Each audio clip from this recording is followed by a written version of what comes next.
vamos ao tema de hoje: momentos com Deus. Eu sei que muita gente está com saudade do nosso culto presencial.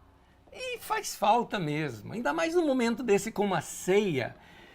Eu confesso para vocês que o momento da ceia para mim, agora, durante a pandemia, é um momento de alegria, porque eu transporto a minha mente e o meu coração para os textos das Escrituras Sagradas, onde mostram a universalidade da igreja.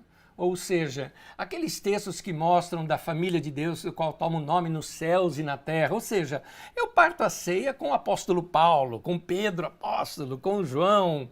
Eu parto a ceia com Jesus, eu parto a ceia com meu pai, com a minha mãe, que já partiram para o Senhor. Eu parto a ceia com os meus irmãos, eu imagino as cenas do culto da igreja. Eu trabalho muito a minha imaginação, já falei isso com vocês. Eu sou uma pessoa muito imaginativa e esse meu mundo de Bob, eu transporto ele de um modo bom para dentro da igreja. Então tem esse lado da alegria que é muito boa, mas de um outro lado tem um aperto no coração, queridos, um aperto de sentir assim aquela vontade de abraçar os irmãos, de estar com os irmãos, de ver todo mundo, de trocar aqueles olhares. Tudo isso é uma mistura, né, de alegria e tristeza. Como eu disse, faz falta mesmo nossas reuniões, claro que faz. Nós gostamos daquele estilo de culto, mas é importante nós sabermos uma coisa. Não existe um jeito certo de cultuar a Deus. O que eu quero dizer isso? Eu me refiro à ordem do culto, à liturgia. Não existe uma liturgia. Liturgia é a ordem do culto. Por exemplo, nós temos a nossa ordem do culto e nada de errado em ter ordem do culto. Tem gente que acha que a gente tem que ficar mudando sempre. Ou você vai no culto lá, o que tem? Começa com o louvor, depois tem a oferta, abraça os irmãos e ouve a palavra. Não dá para mudar? Dá para mudar, mas qual o problema de ser dessa maneira? A ordem do culto, a liturgia, não é para Deus. A ordem do culto, a liturgia é para nós. Não existe uma liturgia santificada, certa, que agrada a Deus.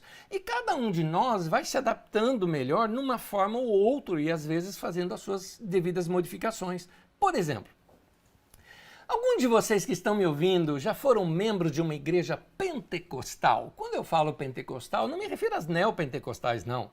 Falo pentecostal de raiz, falo da boa Assembleia de Deus, né? Daquele culto em que a pessoa fala, oh glória, né? Aquele que o pastor está pregando e a gente fala do fogo do altar, né?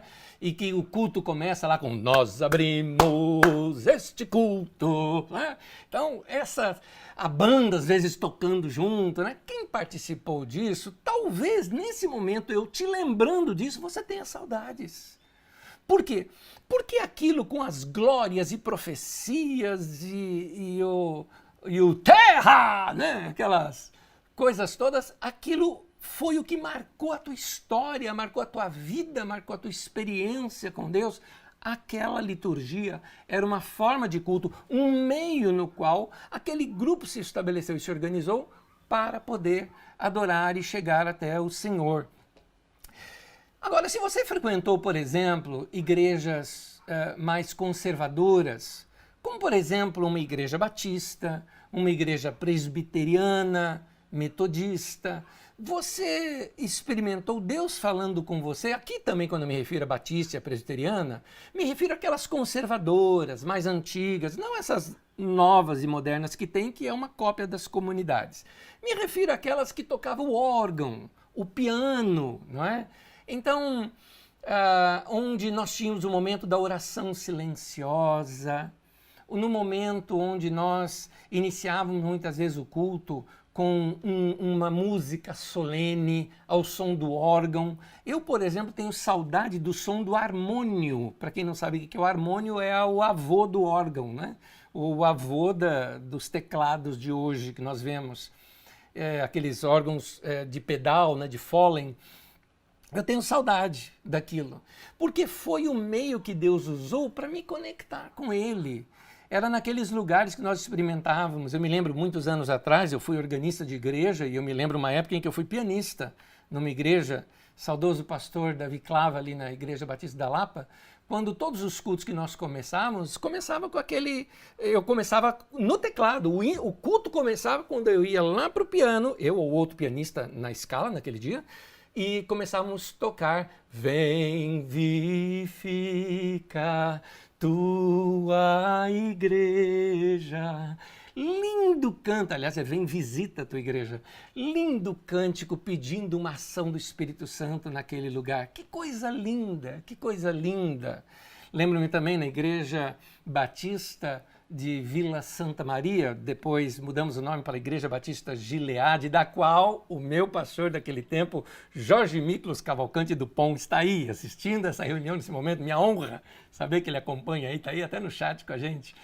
E eu lembro que a gente começávamos ali os cânticos, eu sempre ficava tocando, um dos cânticos que eu gostava muito de tocar ali era órgão eletrônico, aquele de 2 teclados e tudo mais, era aquele que cantávamos assim, sonda-me, ó Deus, pois vês meu coração.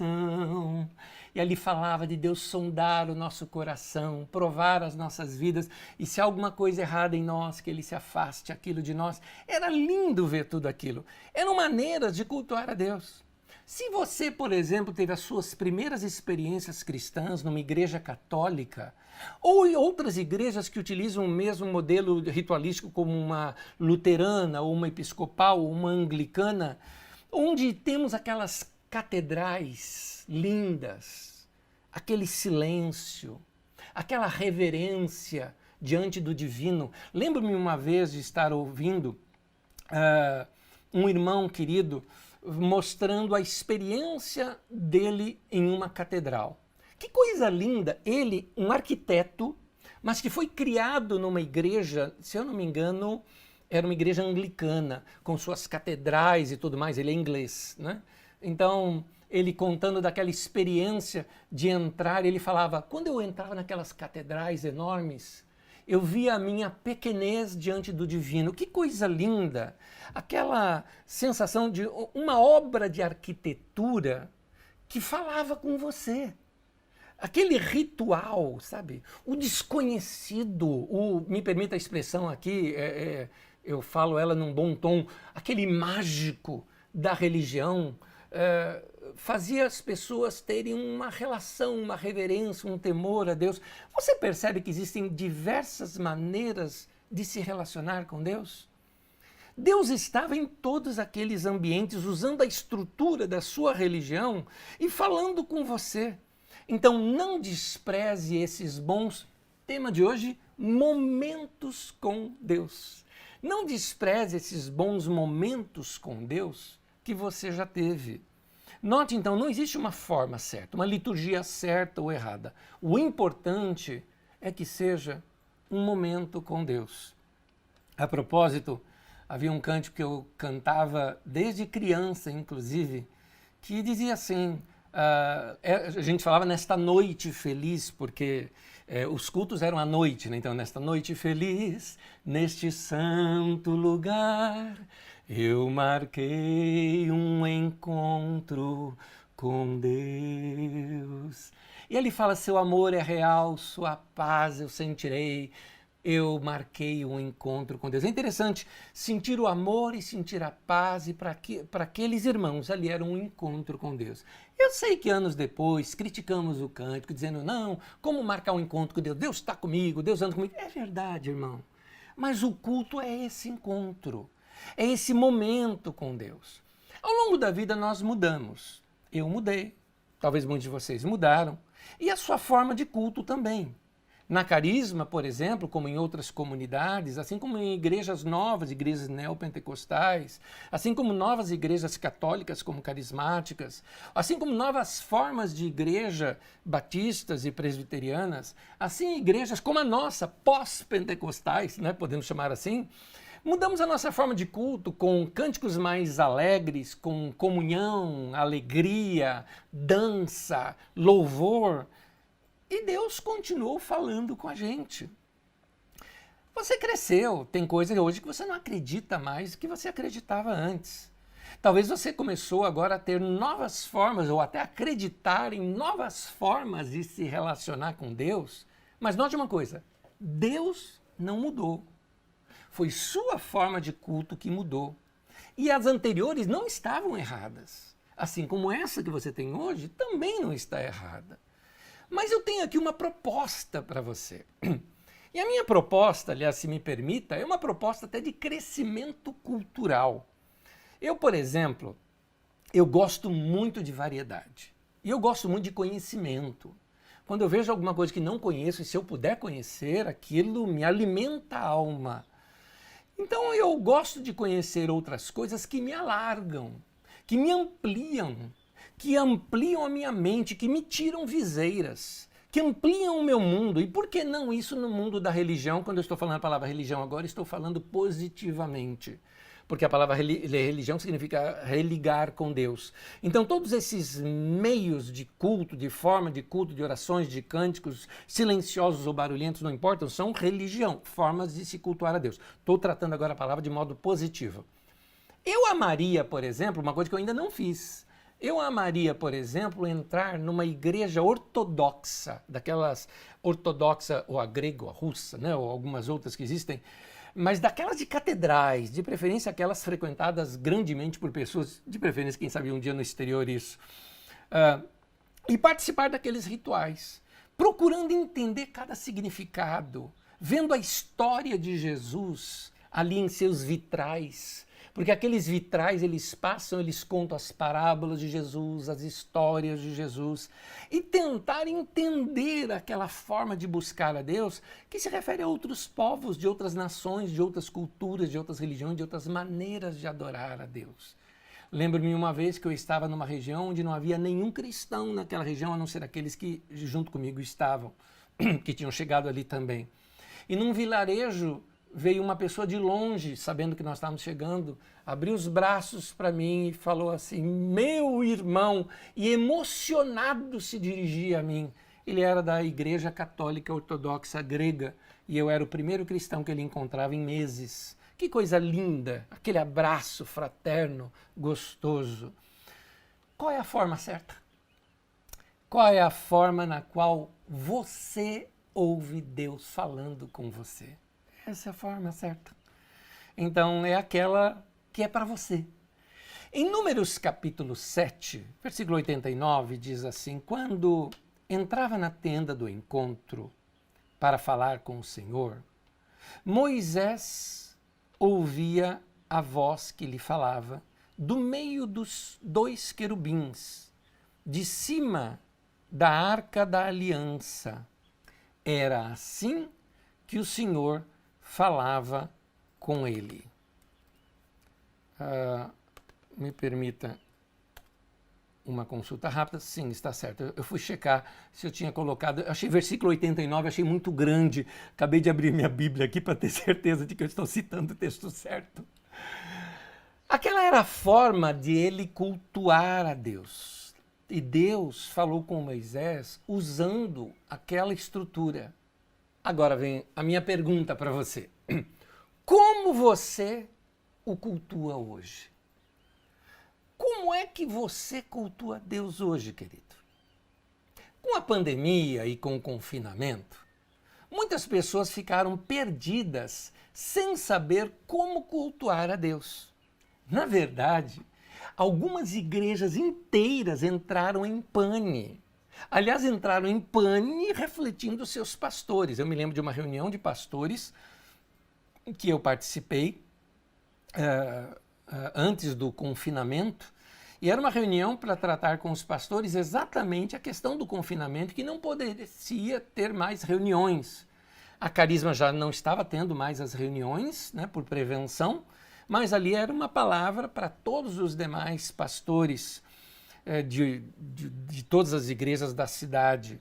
E é interessante, alguns falavam e o desespero aparecia em sua voz. Sabe quando alguém está com medo e a voz fica trêmula para falar, e aí a pessoa, para afirmar, ela levanta um pouco mais a voz para sentir que aquilo, ela está conseguindo alguma firmeza e sentindo que a unção de Deus. O irmão até falava em línguas ali na hora e tal, falava. Eu confesso para os irmãos, aquilo não era unção, aquilo era desespero, era isso. Era um momento, mas dá para entender.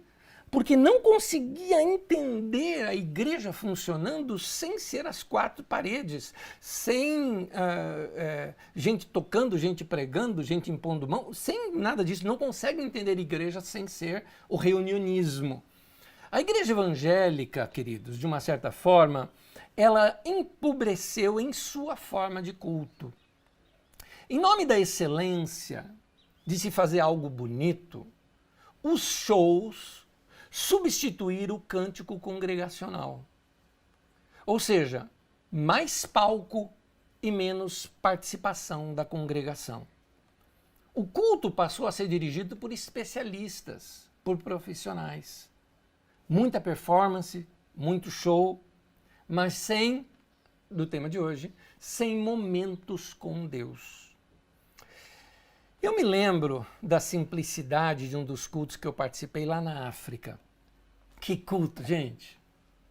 Imagine um culto, olha só, algumas pessoas talvez não consigam imaginar. Imagine um culto sem local de reunião, sem instrumento, sem músicos, sem cantores, sem dirigente de louvor. Até a mensagem todo mundo poderia participar. Não tinha palco, não tinha púlpito, nem organização nenhuma. Você imagina, mas como essa reunião? Pois é, eu participei dela. Nós simplesmente estávamos em um lugar, debaixo de uma grande árvore, e ali algumas árvores, né, uma clareira assim, e as pessoas vindo do meio do mato, todo mundo trazendo a sua oferta, ou seja, um pouco de arroz, ou um pouco de coco, ou de alguma outra coisa, ou abacaxi, e trazendo ali aquelas ofertas que era para depois ser distribuído aos pobres. Que coisa linda de se ver. O início da reunião não tinha horário. Marcava-se uma hora qualquer, mas também ninguém tem relógio, não é? Então todo mundo chegava. Daqui a pouco, simplesmente um irmão puxava um cântico.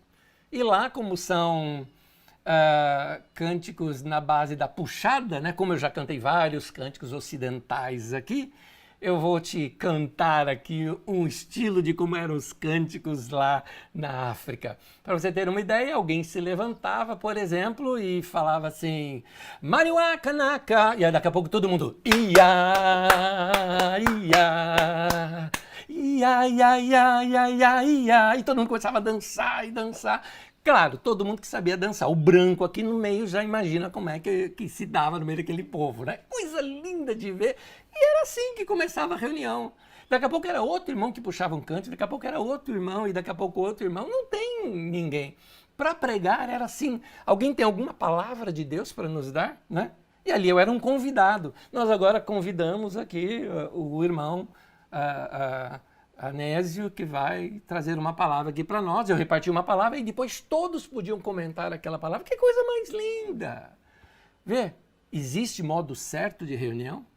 Existe aquilo que é apropriado a nos levar para perto de Deus. Mas o que eu quero passar para vocês aqui ainda hoje, nesse tema de hoje, é que existem outras formas de culto que não precisa do ajuntamento.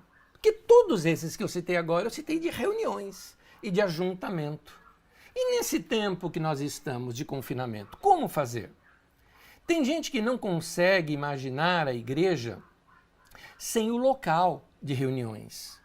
Tem gente que se desespera de saber, assim, não consegue imaginar pastor sem púlpito, não consegue imaginar o líder de louvor sem palco, não consegue imaginar nada diferente disso, porque se apavora com o novo, tem medo do desconhecido, mas precisamos nos abrir para descobrir outras formas de adorar a Deus. É muito importante que a gente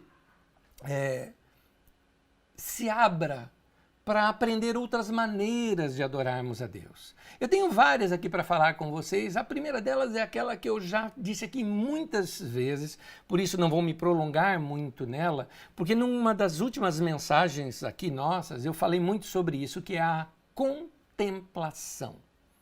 Aliás, linda essa figura, inclusive mostrando um pôr do sol, que para mim é o meu momento de culto aqui em casa. Coisa linda de ver. A contemplação, queridos, é uma das formas perdidas de culto. É verdade. Nossos cultos ficaram muito centralizados em reuniões, em shows, em luzes, em som, em banda, em vocal e às vezes com música que a gente só ali acompanha como se estivesse num show como qualquer um desses outros que tem por aí. Show é legal, é diversão, eu não sou contra show, por favor. Eu acho que é legal manter um show gostoso e se está falando de Deus, melhor ainda, excelente, mas eu estou falando de culto. Eu quero falar de momento com Deus, de experiência com Deus, de derramar o coração ou de compungir-se, não é? Ou de simplesmente admirar a grandeza de Deus. Assim como aquela experiência do irmão contando que ao entrar numa catedral enorme, ao ver aquele templo, não é? Enorme, ele se sentiu pequeno diante da grandeza de Deus. Aquilo que aquela arquitetura transmitiu para ele acerca de Deus, assim também existe quando nós olhamos para a grande catedral que é o céu. O céu com o sol ou a noite com a lua e as estrelas, quando nós vemos a imensidão da terra e dos céus, isso deve nos pensar, como o salmista que diz que quando ele via tudo isso, ele fala, mas quem é o homem para que o Senhor se lembre? Quem somos nós tão pequeninos assim para que o Senhor se lembre de nós? Eu já falei muito aqui sobre cultuar a Deus olhando a natureza. Para mim, esse é um dos momentos mais gostosos de culto que eu tenho. É muito íntimo, é muito lá dentro. Eu posso estar acompanhado de pessoas ao meu lado, assim como minha esposa, meus filhos, mas eu posso estar sozinho, não importa. Aquele é um momento meu de culto lá dentro de mim. Aqui nós temos algumas árvores aqui perto de casa e eu gosto de ficar olhando assim aqueles passarinhos, né? Ouvindo os passarinhos cantando e olhando. Ontem mesmo eu vi uma revoada deles assim e achei uma coisa linda de se ver. E eu aprendi algo com meu irmão. Meu irmão é muito querido, mora no alto de um prédio, acho que 19º andar de um prédio, de um lugar lá no alto do Mandaki. E ele consegue enxergar essa região nossa, que é onde temos o pôr do sol, não é? Que é a zona oeste de São Paulo, onde nós estamos em Osasco. Então ele mira de lá em direção do Pico do Jaraguá e da zona oeste de São Paulo e tira umas fotos assim lindas, maravilhosas, com aquele céu, o pôr do sol. E eu aprendi, fico tirando quase que todo dia. E a gente fica compartilhando entre nós, sabe? Essas fotos, essas coisas lindas. Minha irmã mora lá na praia e ela deixa a gente com inveja, né? Mostrando aquelas coisas lindas que ela vê por lá. Mas esse é o momento, ter esse olhar para a beleza da criação é uma das maneiras que eu encontrei de adorar a Deus no meu dia. Descubra as suas também. Eu não vou estender muito sobre esse assunto, porque eu já falei demais sobre isso. Porque a boca fala do que o coração está cheio, né, gente? E eu pratico isso. Eu amo olhar as plantas, as flores, o céu, o sol, lua, estrelas, nuvens, árvores, pássaros. Eu gosto de enfatizar esses momentos porque esses são meus momentos com Deus, onde eu me conecto com Ele, com sua criação. Afinal, pássaros, árvores, tudo isso veio do pó da terra, assim como eu. Então há essa conexão entre nós por causa do nosso Criador. É uma adoração da criatura ao Criador, de um filho para o seu pai. É assim. Segundo, tenha um encontro com Deus nas Escrituras Sagradas. Gente querida, como eu amo a palavra de Deus, e eu sei que você também ama. Aliás, na Carisma nós incentivamos muito a leitura da Bíblia Sagrada e eu gosto sempre de procurar trabalhar as Escrituras Sagradas numa linguagem que a gente consiga compreender. Eu confesso para vocês que muitas teologias que tem por aí não falam comigo. Lembra sobre quando eu falei aqui sobre liturgia e religião, que a sua forma de se ligar a Deus, falei isso positivamente, sua forma de se ligar a Deus. Assim também existe a teologia. Teologia é sua forma de entender a Deus. Teologia não é um estudo sobre Deus, porque não dá para estudar Deus. Deus é maior do que qualquer estudo. Deus não cabe numa teologia, Deus não cabe numa teologia sistemática, Deus não cabe em livros, Deus não cabe em nada disso. Então, teologia não é isso. Teologia é uma filosofia acerca de Deus. É a sua maneira de pensar Deus, de compreender a Deus. Isso é teologia. Então, algumas teologias não falam comigo.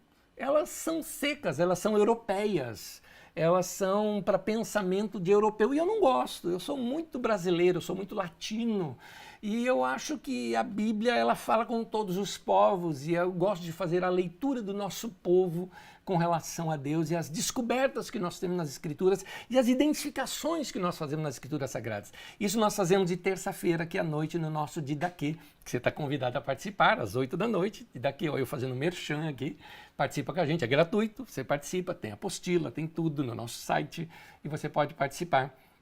Terça-feira mesmo agora nós vamos começar a estudar os textos da criação. Coisa linda de se ver, se você leia Gênesis 1, se delicie naquela poesia e entre conosco na próxima aula. Então, note que nas Escrituras nós precisamos descobrir uma maneira de termos um encontro com Deus. Agora, mesmo tendo tudo isso, né, nós podemos perder algo muito simples e muito prático para o nosso dia a dia, que não tem a ver com estudo de ouvir um mestre falando ou algo parecido, mas tem a ver com uma prática pessoal de leitura bíblica, leitura devocional. Me permita citar mais uma vez um dos meus pastores que está aí conosco, pastor Jorge, que eu me lembro que nós, na nossa igreja batista, nós líamos um salmo por culto.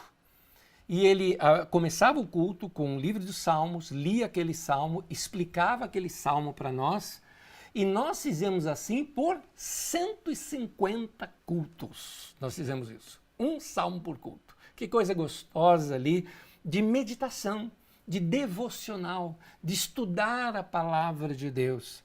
Lembro-me das reuniões nossas de escola dominical. Em casa fazíamos a leitura diária e depois no sábado o estudo da nossa revista da escola e então no domingo sentávamos todos juntos e estudávamos ali a palavra de Deus juntos. Isso é importante. Agora é importante você desenvolver a sua leitura pessoal. Essa semana eu estava estudando alguns dos profetas da Bíblia e principalmente os embates que eles tinham com os governantes.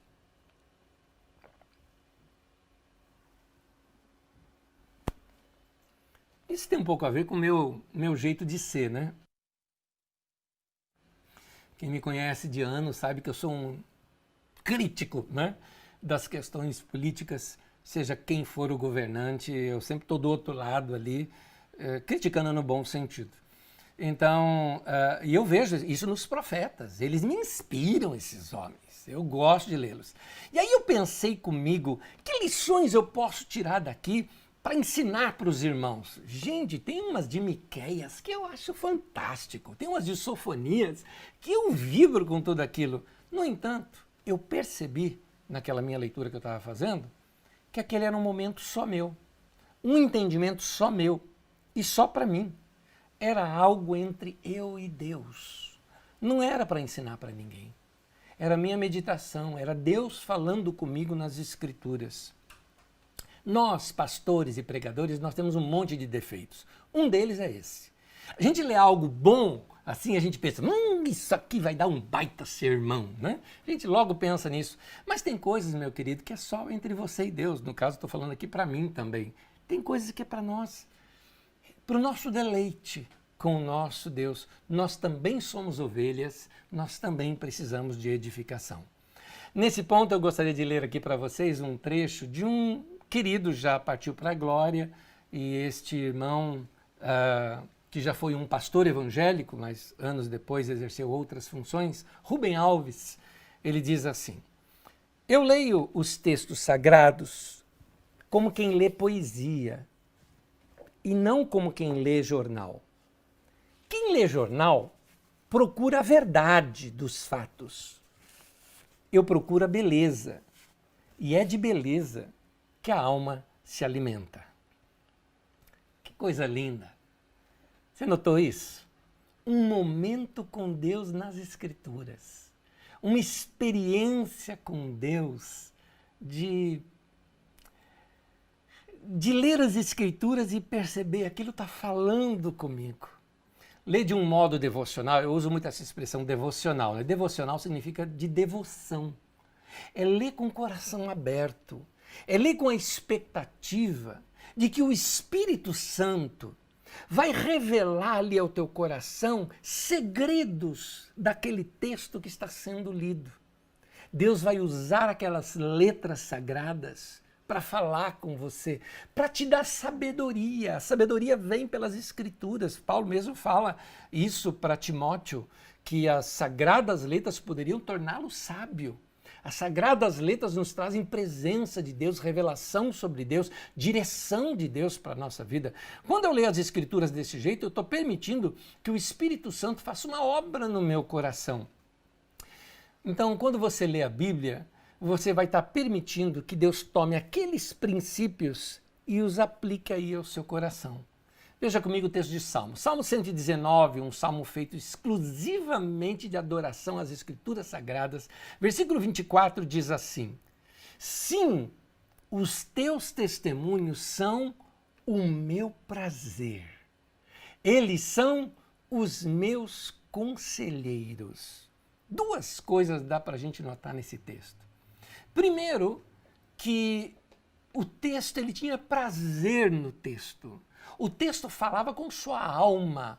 O texto produzia prazer no seu coração só de ler aquele texto. E aí ele diz que aquele texto se torna um conselheiro para ele, uma direção para ele, traz revelação ao seu coração, traz orientação para a sua vida. Como a poesia hebraica ela trabalha com paralelismo, normalmente a linha de cima tem algo a ver com a linha de baixo. Então coloca o texto novamente para mim, Eduardo, por gentileza. Diz assim: os teus testemunhos, ou seja, a palavra, eles são, olha lá, o paralelo. Em cima diz, são o meu prazer. Embaixo, são os meus conselheiros. Ora, isso me ensina algo. Me ensina que você vai entender o conselho do Senhor quando você tiver prazer nas Escrituras Sagradas. Ao ter prazer nas Escrituras Sagradas, você extrai dali o conselho de Deus para você. Olha que coisa linda. Então, é importante que quando a gente lê as Escrituras, eu acho que é muito importante a questão da reverência, sim, mas é importante a concentração. É importante mergulhar no texto, imaginar o texto, entrar no texto, deixar aquilo brilhar na tua alma. Para isso, é importante você ter um lugar.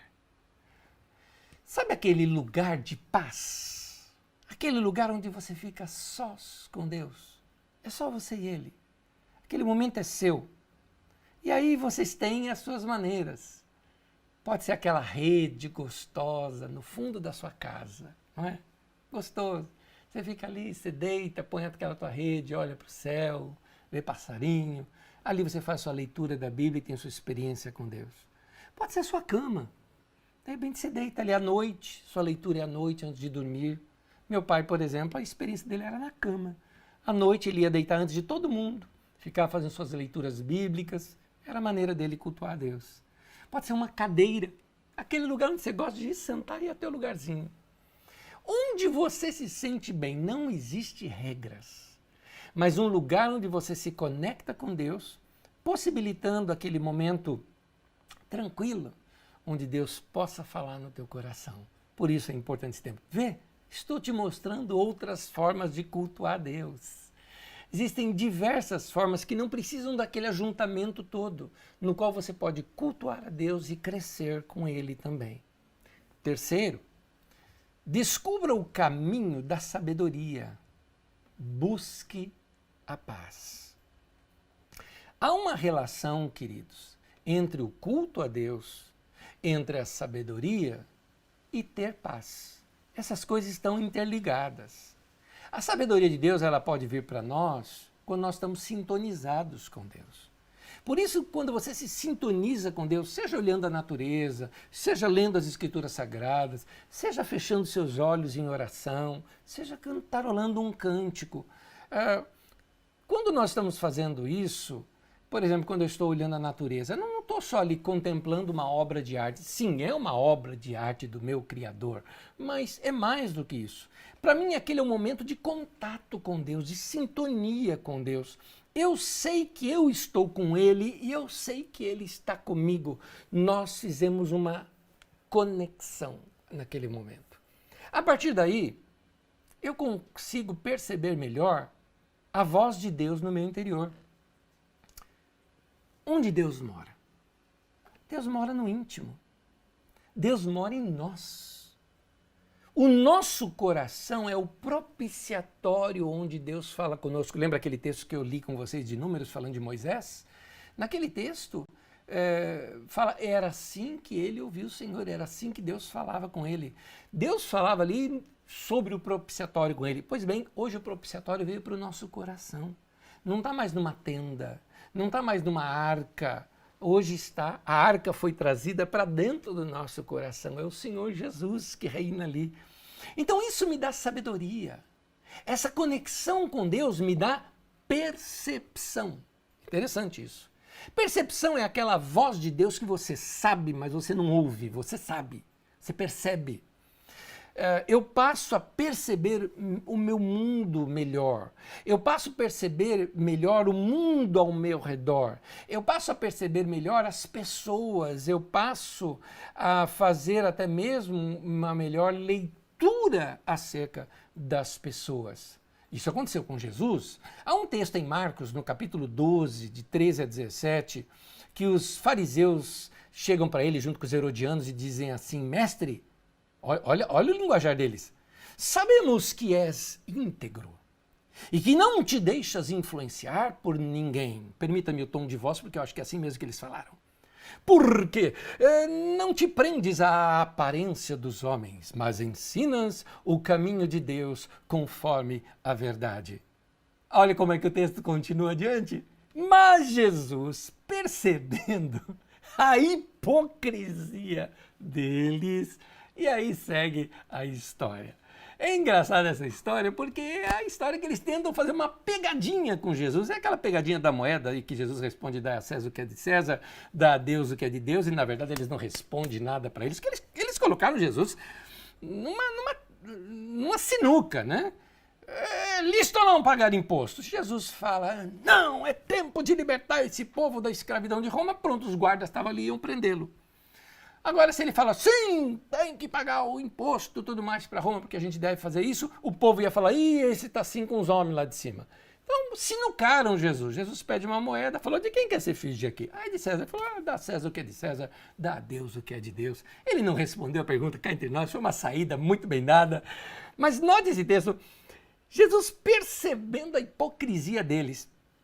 Esse texto, escrito por Mateus, ele diz assim: conhecendo a malícia deles. Esse texto, narrado por Lucas, diz assim: percebendo o ardil. Eu chamo a atenção para a palavra percebendo. Jesus discernia a intenção por trás da arapuca. Você percebe melhor as situações ao seu redor quando você está em contato com Deus, quando você está em comunhão com Deus. É aquela sabedoria de Deus que já está intrínseca em você. Por isso que eu te falei, onde é que Deus habita? Dentro de você. Ele está lá dentro. Portanto, quando você faz essa conexão com o Senhor, você percebe melhor a voz dele, a direção dele. Gente, isso é culto. Você só vai conseguir ouvir essa voz do seu coração, por isso que eu disse que tem uma relação entre a sabedoria, essa conexão com Deus, o culto a Deus, e a paz. Porque você só vai conseguir ouvir essa voz do coração se você está em paz, se você está sintonizado com Deus. É aí que você consegue discernir bem as coisas. Lembra daquele texto de Elias, por exemplo, em que ele vê ali raios, relâmpagos e trovões, depois vê terremoto e vento forte, e depois, quando estava uma brisa suave, é que ele percebe a voz de Deus falando com ele. É interessante que é nesses momentos de paz é que você percebe melhor a voz de Deus. Paulo, apóstolo, diz lá em Coríntios, por exemplo, há muitas vozes no mundo e essas coisas ficam confundindo a cabeça da gente. Por isso você precisa separar um tempo e ficar em paz com teu Deus, em conexão com Ele. 1 Coríntios capítulo 2, versículo 14 e 15 diz assim: quem não tem o Espírito Santo, não aceita as coisas que vêm do Espírito de Deus, pois lhes são loucura. E não é capaz de entendê-las, discerni-la, captar, né? Porque elas são discernidas, compreendidas espiritualmente. Mas quem é espiritual discerne todas as coisas. Meu irmão querido, seja espiritual, tenha contato com o teu Deus. Deus é espírito e importa que os seus adoradores o adorem em espírito e em verdade, diz lá em João capítulo 4. Então essa conexão no espírito com Deus é muito importante. Não é só coisas ruins que você percebe. Eu citei aqui coisas ruins, por exemplo, como essa que Jesus percebeu aí, a hipocrisia de pessoas. Mas você também percebe coisas boas. Você percebe quando você está em conexão com Deus, você percebe quando Deus está falando com você, principalmente através de outras pessoas, às vezes gente que te ama, está falando coisa para você e você não está percebendo que aquele conselho é um conselho de Deus para você. Ou às vezes você percebe Deus falando com você numa cena, numa ocasião, numa ideia, numa imagem, numa visão espiritual, numa ideia que passa pela sua mente. São formas diferentes de Deus falar conosco. Provérbios capítulo 3, versículo 10 diz assim: a sabedoria está com os que tomam conselho. Deus coloca ao nosso redor pessoas que nos amam, que nos querem muito bem. Seria muito bom nós darmos ouvidos aos bons conselhos de gente que nos ama. Sabe aquela pessoa que quando te pergunta como que você está, realmente ela está te perguntando isso? Ela está realmente querendo dizer isso? Eu disse isso para algum querido nessa semana. A pessoa me perguntou: Anésio, como você está? Eu disse: você é a primeira pessoa que me pergunta isso e que eu percebo que está mesmo interessado em saber como eu estou. Interessante isso. Quando uma pessoa te ama dessa maneira, você pode, às vezes, pedir conselhos ali. Você sabe que são conselhos que vão brotar de um conselho de amor, não é? Conselho de gente madura, gente que conhece você. Essa é uma das formas que Deus fala muito comigo. Deus fala comigo através das pessoas que me amam. Deus fala comigo através da minha família, Deus fala comigo através dos meus amigos. Deus fala comigo através dessas pessoas. Mas lembre-se, para você perceber que é Deus falando, você precisa estar em paz. Senão você não vai ouvir. Tem muitos sons, tem muito barulho. É por isso que de vez em quando a gente precisa fazer, sabe o quê? Jejum. E aqui eu não estou falando de passar fome, não. Eu estou falando que, às vezes, de ficar sem assistir televisão é um jejum. Às vezes, ficar sem ouvir muita coisa é jejum. Você está deixando aquele tempo para dedicar um tempo para o Senhor. Porque também só deixar para fazer outra coisa não resolve. Eu estou falando, o jejum, no passado, você deixava de comer para você ter aquele tempo todo de preparo do alimento, de comida e tudo mais, que levava muitas horas, para você poder ter mais tempo com Deus. Lembra de Pedro? Pedro tinha deixado de comer e subiu num lugar para orar. Esse é jejum, né? Ou, no caso, hoje em dia, já que as comidas hoje são rápidas, eu não me refiro a ficar com fome, mas me refiro a você separar um tempo para ficar com Deus e jejuar, deixar as outras coisas fora.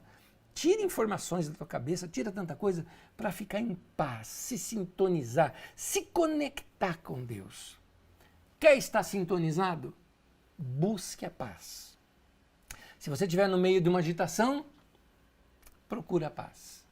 Está no meio de um conflito? Tenta se retirar do conflito de alguma forma. Busca a paz. Deus habita no meio da paz. É ali que você se encontra com Ele. A paz, ela passa a ser assim para nós, quase que uma referência do lugar onde Deus está. Você vai fazer algo? Você vai tomar uma grande decisão na sua vida? Se tiver em paz, prossiga. Não tem paz? Para tudo. Sentiu paz? Continue. É o que diz 1 Pedro 3,11. Na tradução de Almeida diz assim: busque a paz e siga. Aliás, em 1 Pedro 3,11, na versão internacional, ela continua: siga com perseverança. É assim que diz o texto. Então, o caminho de Deus, meu querido, é sempre o caminho da paz. Se tem briga, tem desentendimento, intolerância, sabe aquela história? Está um sem falar com o outro em casa, um machucando o outro com atitude ou com palavras. Eu preciso lhe avisar o seguinte: este não é o caminho de Deus, não é. Quem está assim, está fora do que Deus está abençoando, porque Ele abençoou o lugar de paz. Pede perdão, querido, resolve isso, fique em paz. Salmo 4, versículo 4 nos fala isso, olha só. Quando vocês ficarem irados, olha só, gente, a gente pode ficar irado, tem hora que a gente fica com raiva mesmo, mas não pequem. Ele diz, ao deitar-se, reflitam nisso e aquietem-se. E aparece uma palavrinha hebraica ali chamada selá, que está escrito aí para nós, pausa. Eu explico.